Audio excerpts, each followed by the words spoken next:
Om Namo Bhagavate Vasudevaya. Om Namo Bhagavate Vasudevaya. Om Namo Bhagavate Vasudevaya. Srimad Bhagavatam, Canto 10, Chapter 3, The Birth of Lord Krishna. Today's verse will be 14.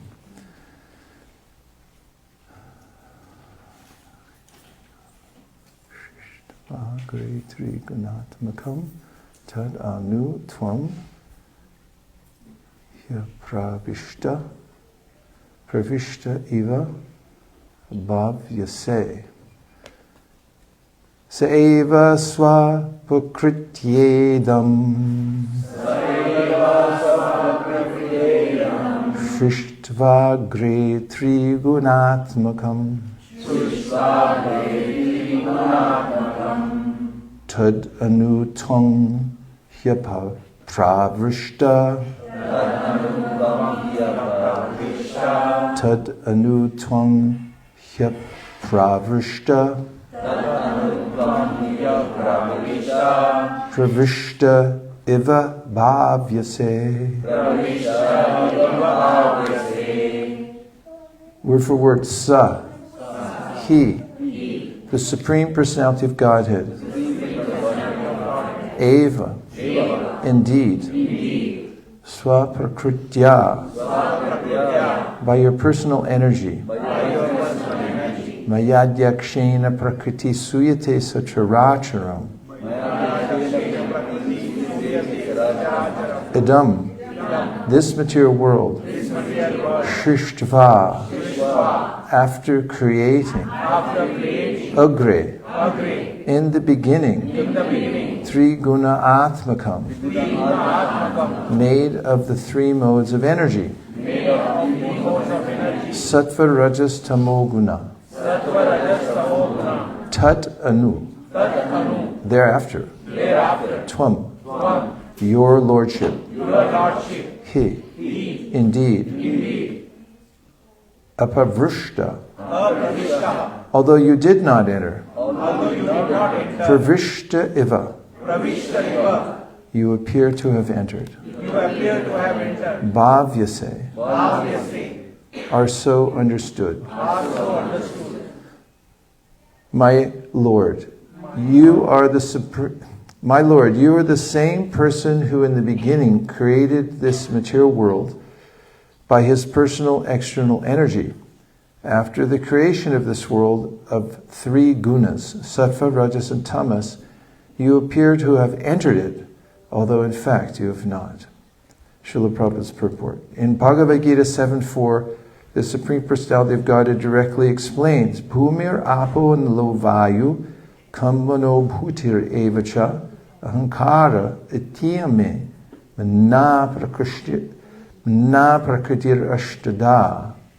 This material world of three modes of nature, sattva guna, rajoguna, and tamoguna, is a composition of earth, water, fire, air, mind, intelligence, and false ego, all of which are energies coming from Krishna.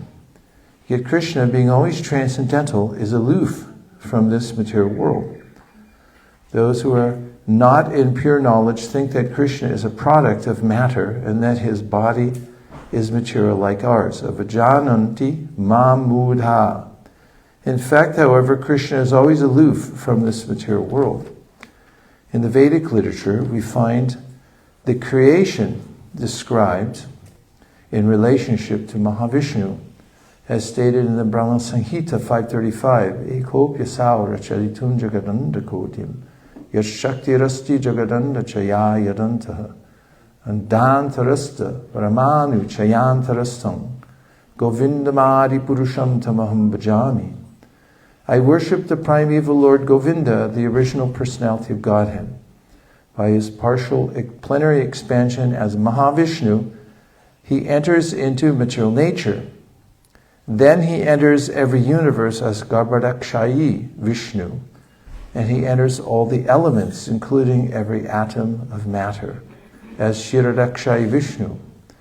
Such manifestations of cosmic creation are innumerable, both in the universes and in the individual atoms. Govinda is partially exhibited as Antaryami, the Supersoul, who enters this material world, Andantarastha, and who is also within the atom. The Brahma Sankita 548 further says, Yashaika nishvasita kalamatavalambhya jivanti loma vilaja jaganandanata vishnur mahansa iha yasya kala vihesho govindamadi purusham tamaham bhajami. This verse describes Mahavishnu as a plenary expansion of Krishna.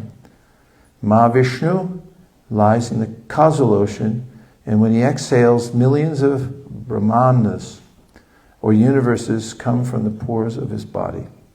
Then when Mahavishnu inhales, all these Brahmandas disappear.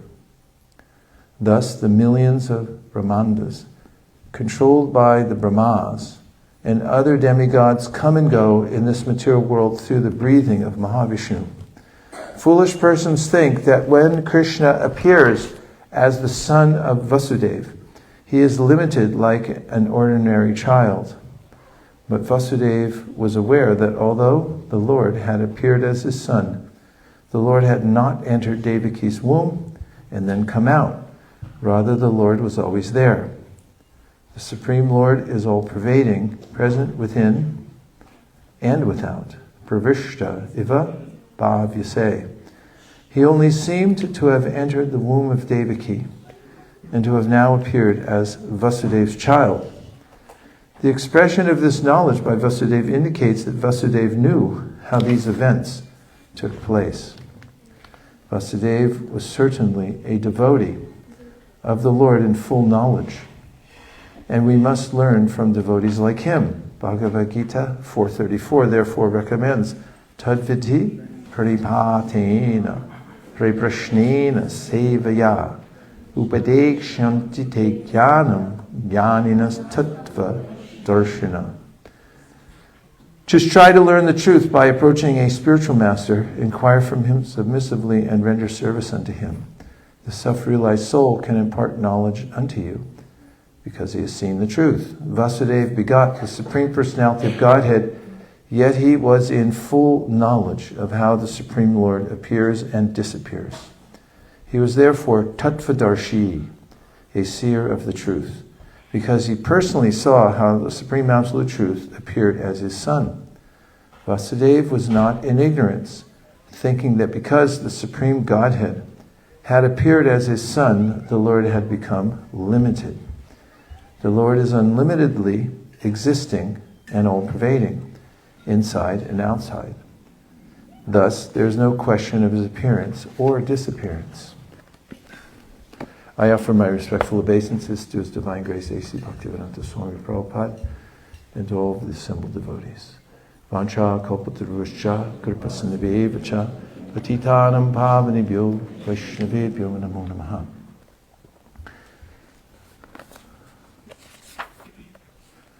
Vasudeva is speaking, and these are prayers that he's making. He and Devaki made prayers to Krishna when he first appeared in Mathura. And sa eva swa prakritya sa idam shishtva agre tri guna atmakam tat anutvam hi apravishta pravishta eva bhavyase. This is a verse which is a parallel with many other verses we find in Bhagavad Gita, Srimad Bhagavatam, and elsewhere. For instance, Tarejati, Tanaijati, Tatdure, Tadvantike, Tarantarasya Sarvasya, Taru Sarvasya Bhayata. The Lord is far away, but is very near as well. He's within everything, and yet He is outside of everything. Or Mayata Tamidam Sarvam, Jagadavyakta Murtina, Stani Sarvabhutani, Matstani Tupadaraya. Krishna gives these mystical verses at the beginning of the 9th chapter of the Bhagavad Gita, where he talks about how He's within everything, yet He's outside of everything. he directly manifests the entire material creation, yet he maintains his separate existence. This is his great opulence as the Supreme Personality of Godhead. Gajendra, in his prayers to the Lord, says that no one can really identify you perfectly because you're not in any category. And Rukmini, when she was offering her rebuttal to Krishna's criticisms of himself, when Krishna had told Rukmini once to see if he could get her to become angry at him, because Rukmini's demeanor was that she didn't become angry like Satyabhama did. Satyabhama, she would become envious and outraged when others got something she didn't, and Krishna wanted to see the same kind of jealous anger within Rukmini. He had told her that, why'd you marry me anyway? I'm really not qualified. I don't have anything. I'm destitute, was one of the points he made. He went on with 10 or 12 ways of disparaging himself and saying that she shouldn't have married him. She should have married the Shishupal and become wealthy and happy and so forth, somebody qualified. Well, Rukmini didn't become angry, rather she fainted at such a suggestion. But when she came back to her normal consciousness, she's so intelligent. One after another, she refuted his arguments. So one of his arguments was that he didn't have anything, that he was a Kṛiṣṇa. Kṛiṣṇa means something, and Kṛiṣṇa means I don't have anything. And Rukmini said, well, nobody can say you have anything because you are everything. If somebody who has everything, you say you have something, then that means there's some things you don't have. So that's why you're a Kṛiṣṇa, is because you are everything, and therefore there's no possibility of having anything. And Krishna's way of coming to this world and acting as a human being is what Kunti Devi says is vidambanam. It's quite bewildering because he appears as a human, and Jaiti Jana Nivaso Devaki Janmavaru, he comes and walks as a human being, apparently like everybody else in the material world. And people, according to their qualification, can understand more or less of who he is. Itam satam brahma sukana bhutya dasyam gatanam paradaivatena mayashitanam naradarakena sakam vrijarukrita punya punjaha, was Shukadeva Goswami's statement to Parikshit Maharaj. It's in the pastime of Agasura, when Parikshit Maharaj was in wonderment about how it was that the Supreme Personality of Godhead, who's the origin of creation, who's the Supreme Personality of Godhead, was here playing with cowherd boys, and they were wrestling, and the cowherd boys would sometimes defeat Krishna. And Shukadeva answered, Itam satam brahma sukana bhutya. According to their qualifications, some people, they only see Krishna as Brahman, because he has various features. That vadanti tat vavidas tattvam yajñānamadvayam brahmeti paramatmeti bhagavaniti shabdite. Sutta Goswami says, the absolute truth is advaya gyan tattva. It's one thing. It's advaya. It's not divided. There's only one, but there's variety within the oneness. It was a variety in three categories. There's Brahman, as mentioned here, Paramatma, and Bhagavan. But some people, they only have Sukriti for understanding Brahman. So they think God is ultimately an amorphous light, the energy of the Lord.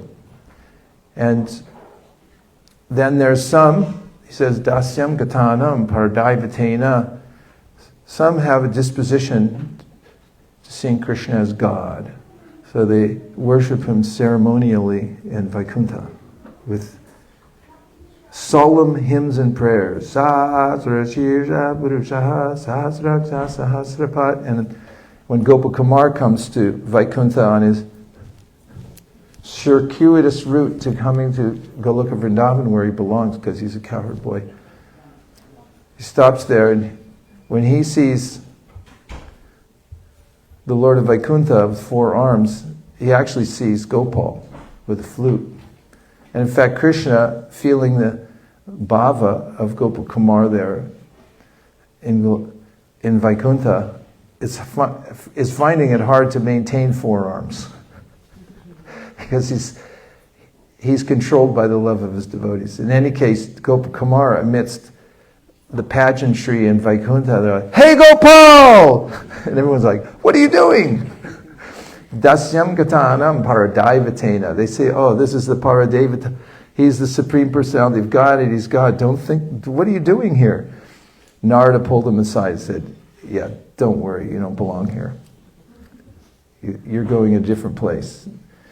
And then mayāśitānaṁ naradarakena. Those who are in Maya, as Prabhupada has given here, maya yakshena prakriti suyatesha characharam. Those who are in illusion, they're covered by Maya. They have no adhikari to see anything about Krishna. They just think it is what it is.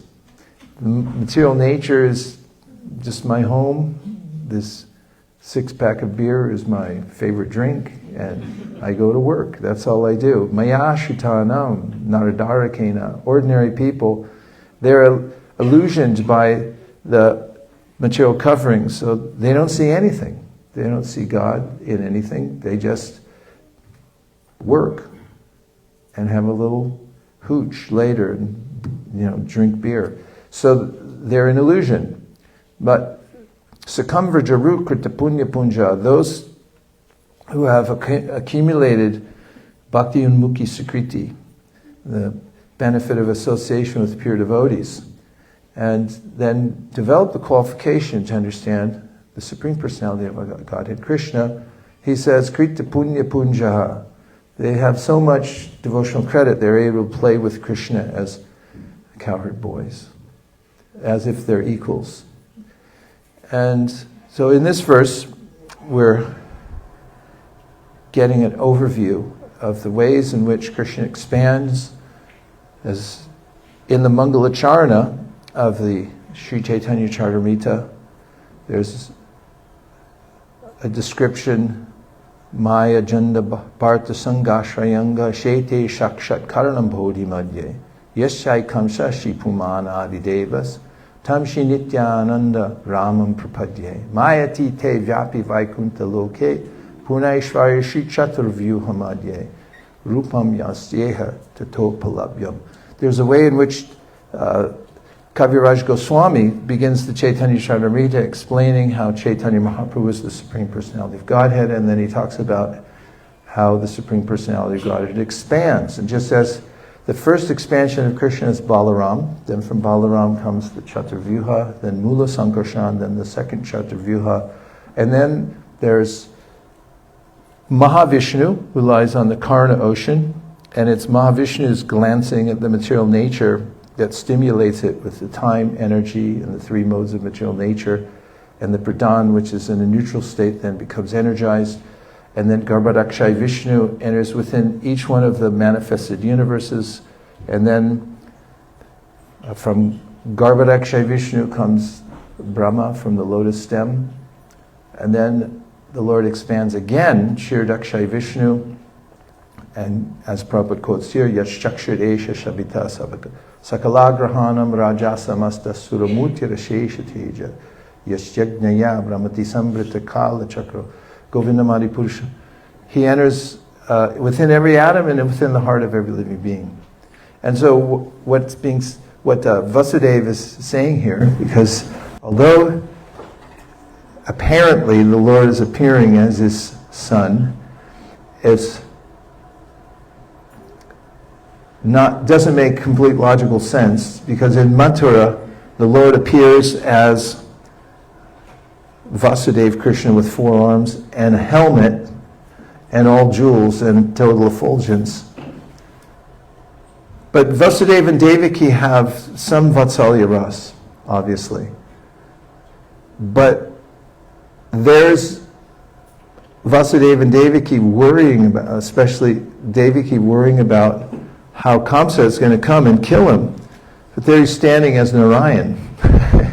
But still she has this maternal worry that Kamsa is going to come. And she says, and it's illogical, but she says, make yourself into a baby. So he does. And then, of course, we know that at that time, Yogamaya covers over the jail keepers. They fall asleep. By Yogamaya's influence, Krishna's Leela Shakti, all the bonds, the what are they called? The chains, shackles, they fall off. And in an attempt to save their child, Vasudeva takes him in his arms as a baby. There's a storm that night. He crosses the Jamuna. Krishna's known, his lotus feet touched the water of the Jamuna, therefore it's considered to be even more purifying than the Ganga. And then went to Gokula and apparently exchanged the baby. That's one version. He took the baby and exchanged it for the girl that had been born to Yashoda. But what actually happened was there were twins. Yashoda gave birth to a boy and a girl.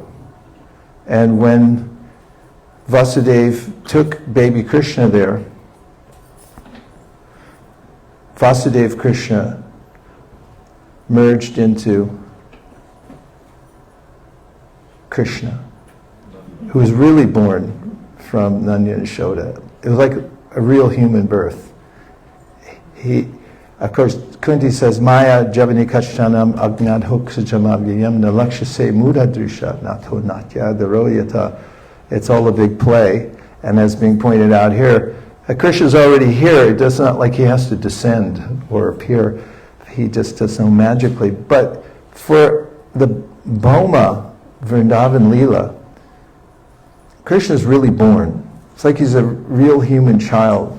So he can be suckled by his mother. There's no helmet, there's no forearms. He's just a little helpless baby. This is pure Vatsalya Ras in Vrindavan. So Vasudeva Krishna is already part of Krishna because all expansions come from Krishna.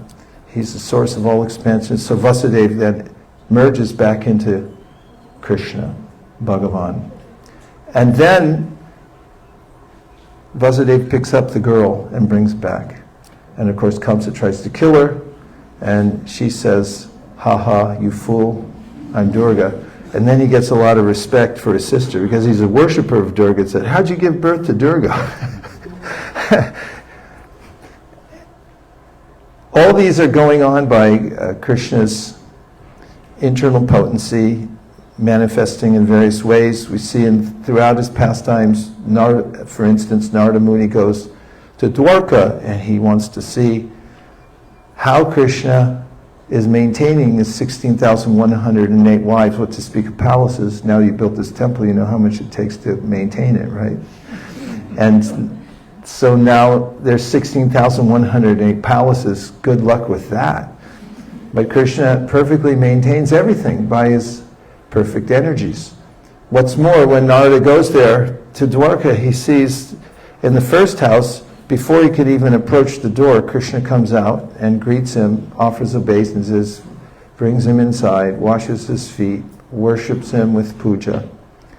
And then he goes to the next house, and Krishna comes out like it's the first time he ever saw him.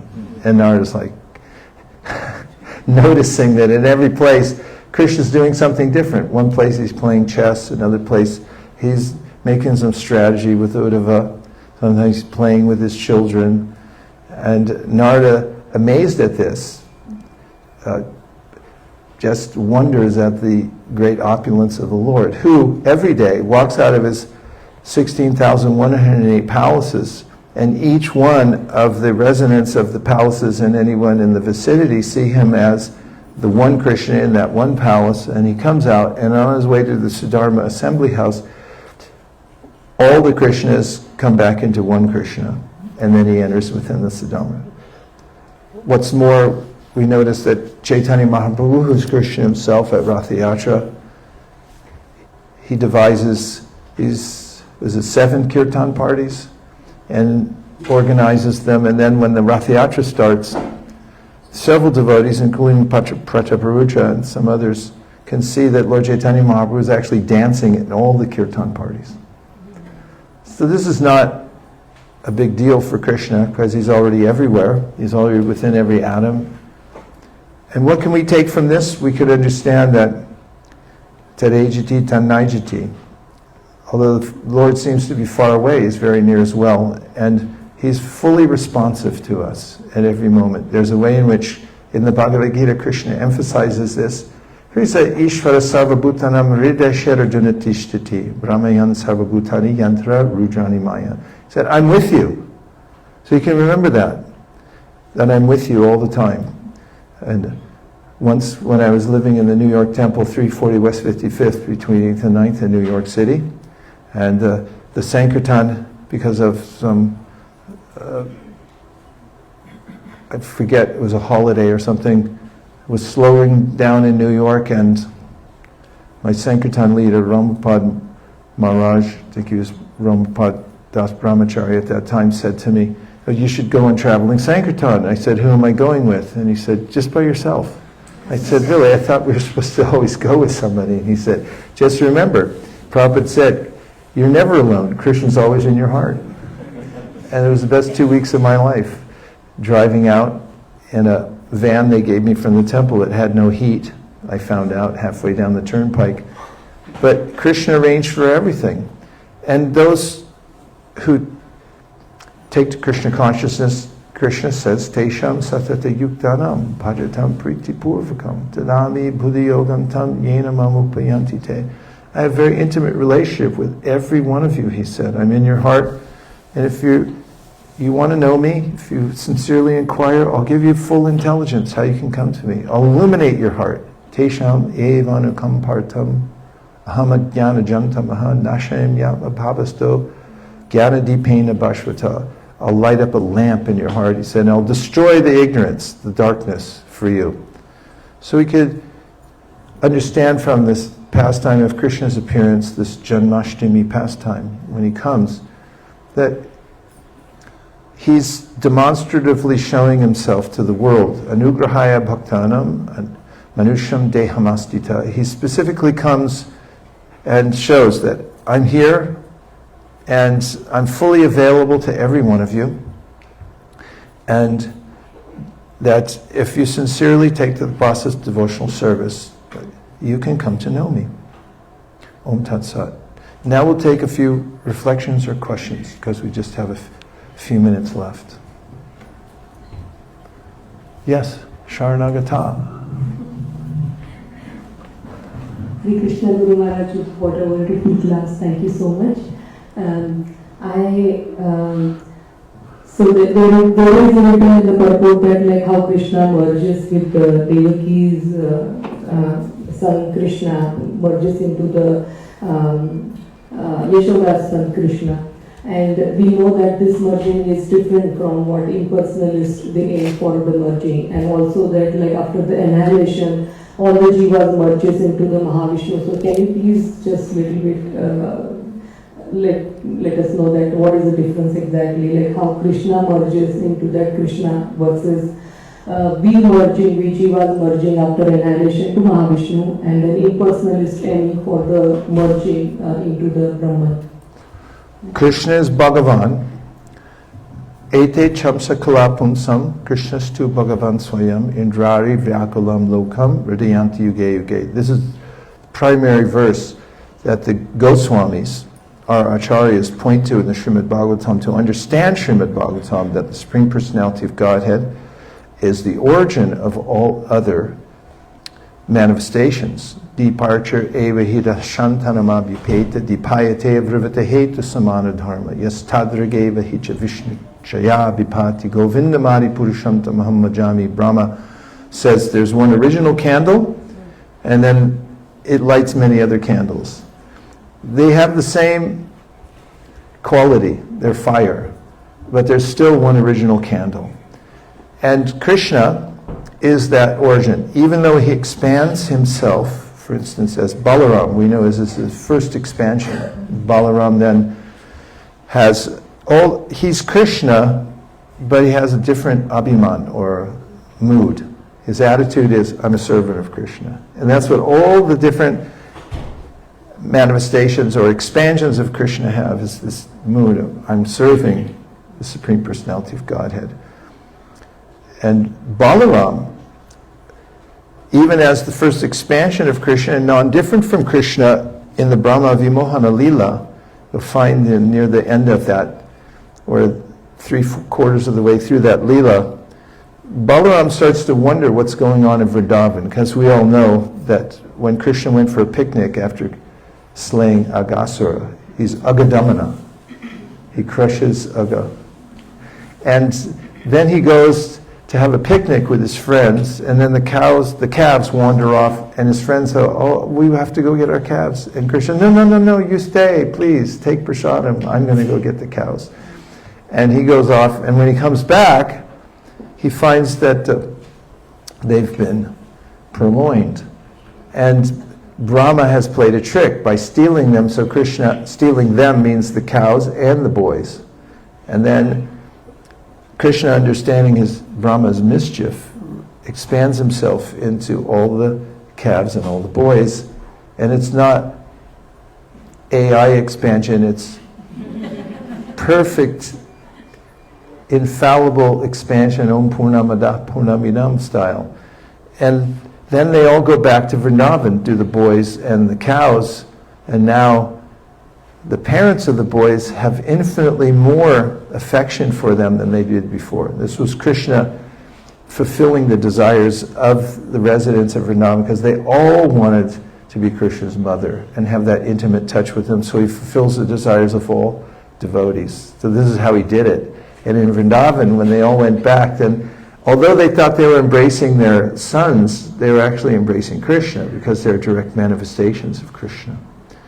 And then the calves at a certain age are weaned off the milk of their mother, and they're separated. And then one day, Balaram, after having seen the enhanced affection that all the parents had for the boys, also saw that the cows grazing top of the hill saw their calves below, and ran down double-legged, like they were running full speed down the hill as if they were mad, and then they started licking the bodies of their offspring. And Balaram said, something's going on here. And at first he thought it was some Rakshasi magic that was happening there. And then there were 3 layers that Krishna removed, one after another, until Balaram said, oh, Krishna, you're doing this. It's all coming from you. And Vishwanath Chakravarti Thakur points out that this is proof that Krishna is the Supreme Personality of Godhead. Although he has all these expansions, even Balaram, who's his first expansion, is not clear about what's going on, because Krishna controls everything. So he's the Supreme Personality of Godhead. So although he has many expansions, as far as merging goes, that Krishna is one already. He is a Dvaya Gyan Tattva. There's only one thing anywhere, Krishna. But there's variety within the oneness. So it's not illogical for Vishnu to go back into Krishna, because he already comes from Krishna, he's already part of Krishna.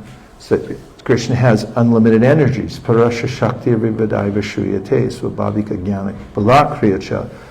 And they are categorized in 3 ways. Vishnu Shakti Paraprokta Kshetragyakya Tatapara Avidyakana Sangyanya Tritiya Shakti Rishite. The Vishnu Purana says God is one, but he has a variety of energies categorized in three main categories. One is his internal potency. Within his internal potency, there's the Vishnu Tattva, and then there's the manifestations of all his internal Shaktis in the spiritual world.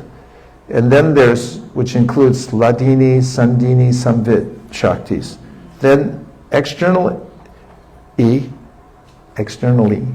manifests the material world, which is his inferior energy, as Prabhupada had mentioned here. He gave Mumir Apalovai and says Binna Prakriti. It's separated energy, separated by consciousness.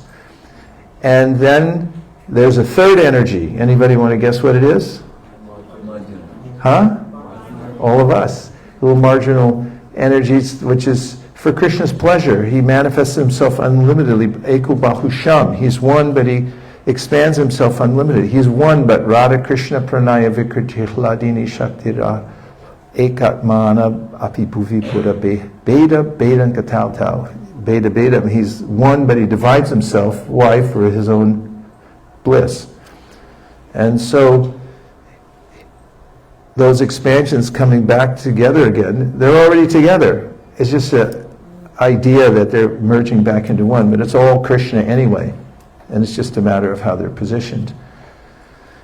As far as the living entities entering within the body of Mahavishnu, there's 3 states of consciousness for the living entity in the material world. There's awakened consciousness, and then there's dreaming, and then there's susupti, which means sleeping without dreaming. And that's what the state of consciousness is of living beings when they merge into Mahavishnu. As Prabhupada quotes here, Yashaika nishvasitakala matava lamya jivanti loma vilaja jaganandanata Vishnur mahan saiya yasakala vishesho govindamadi purusham tamaham bhajāmi. When Mahavishnu exhales, then everything becomes manifest within the time of his exhalation. How long? 311 trillion years. That's his exhalation. And then when he inhales, then it all gets wound up back in his body, and that includes all the individual souls who are always individual.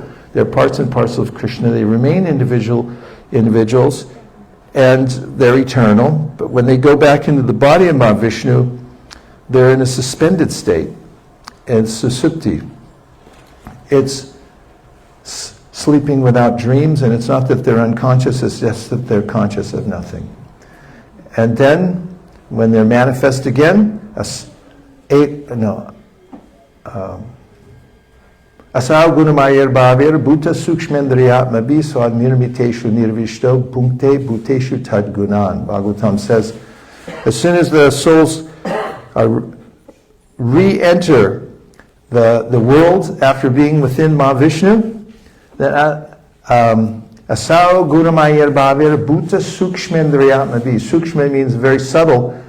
Super souls already there to remind them what their previous desires were from the material world, so they can just take it up again, and they get reintroduced to the material energy, and they take up where they left off before. But they're always individuals, even though they're in different states of consciousness. And then Krishna reminds them, you wanted to start a franchise for Ace Hardware, you better get to it. Any other question? We have 4.5 minutes left. Thank you for the class. You're welcome. On this point of Vasudeva Krishna merging into Virginity Krishna and Vrindavan, I find it interesting because the gopas or the gopis are the highest transcendentalists are recognized, and that would mean that, like the way the Gita says, the more we know about him, we can get to him, right? By understanding his activities, we can be with Krishna. But when there is a slaying of a demon or a wonderful act, it's like they don't recognize Krishna, right? The Brajavasis don't they're wondering who is this? Is this some demigod? And it seems a little paradoxical. Like, if they're the highest transcendentalists, when they know everything and all of his activities, how are they bewildered by this person not being Krishna? It's the nature of love that one forgets about the details of one's life. For instance, if someone becomes president of the United States and then goes home, that person's mother is, come on, sit down, eat, you're going to starve. They have a different relationship with their son than everybody else in the world. It's like, oh, you're the president, and hail to the chief, and all that stuff. But mother's love suppresses all that opulence.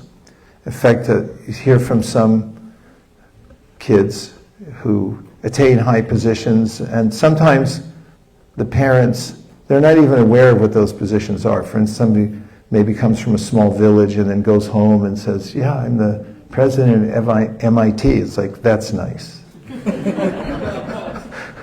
Whatever that is. We don't care. Just help us clear the field now, you know. And this is a kind of divine ignorance. It's a suppression of, Krishna suppresses his opulence so that his devotees can just love him as he is. Because Goloka Vrindavan is Krishna at home. He doesn't want to be interrupted with all these reverent prayers. He just wants to have love there and be himself and walk barefoot. No shoes, just play his flute. And once somebody asked Prabhupada, why does Krishna play a flute? He said, because he's all play and no work. And that's Goloka. You see in the pastime of Yashoda, who then gets this complaint from all the kids, and it's substantiated by Balaram, Krishna ate dirt. Krishna, get over here. They're all saying it. Even Balaram verified you ate dirt. They're lying, Krishna says. He said, all right, then I'm going to prove. You sit down here. She's looking for some forensic evidence. There's some dirt in his mouth. So I said, sit down, let's look. And then Krishna manifests his opulence suddenly. And she looks in and sees all the universes. She sees herself with Krishna sitting on her lap, unlimitedly expanded. And her mind is blown. But then Krishna suppresses that opulence. Vishwanath Chakravarti Thakur says, so her maternal love goes, and anyway, Krishna, just don't do it again. And by the way, get home on time tonight. So that opulence, that knowledge is suppressed. And even the Leela Shakti suppresses it in Krishna. You'll find in various pastimes where, like, how did this happen? Everyone say, even Kunti, I mentioned before, she says, Vidambhanam, this is bewildering, how you're the Supreme Personality of Godhead, but Mother Yashoda chased after you and you started crying, you were afraid. What is this? And when Shalva, in combat with Krishna, brings Vasudeva, of an illusory Vasudeva, it's sorcery, but he says, I'm going to cut off his head, and he cuts off his head. For a moment, Krishna's bereaved like an ordinary person. And the acharyas say, oh, what is this? It's Krishna enjoying his human-like pastimes. And so all of that opulence gets suppressed. And the knowledge aspect, it only brings us to a certain level. So after that, as Radhika Raman Prabhu was explaining once in one of his talks about understanding Krishna, all of the epistemology and the logic we have to understand God. Once you come to the ocean that is Krishna, and then you say, I don't get it. Brahma says the same thing. He's the smartest person in the universe. He knows all the verses. Every one of them. And then after he has that encounter with Krishna, the Brahma Vimohana Lila, Krishna bewilders his mind, shows him how small he is. He says, Jnane prayasam virapasya namante eva jivanti sadmukaritam bhavadiya bharatam stane stita ashruti katam tanuvan manobir ye prayaso jita diso. Can I make it before the conch? Jnane prayasam virapasya namante eva jivanti sadmukaritam bhavadiya bharatam stane stita ashruti katam tanuvan manobir ye prayaso jita dito pyasi taishtri lokam. You'll have to look up the verse. That's my answer. Thank you very much, everyone. Vanchakalpatarishya kripasindhaveva cha patitanam pavanebhyo vaishnavebhyo namo namaha nantakoti vaishnavi ki jai.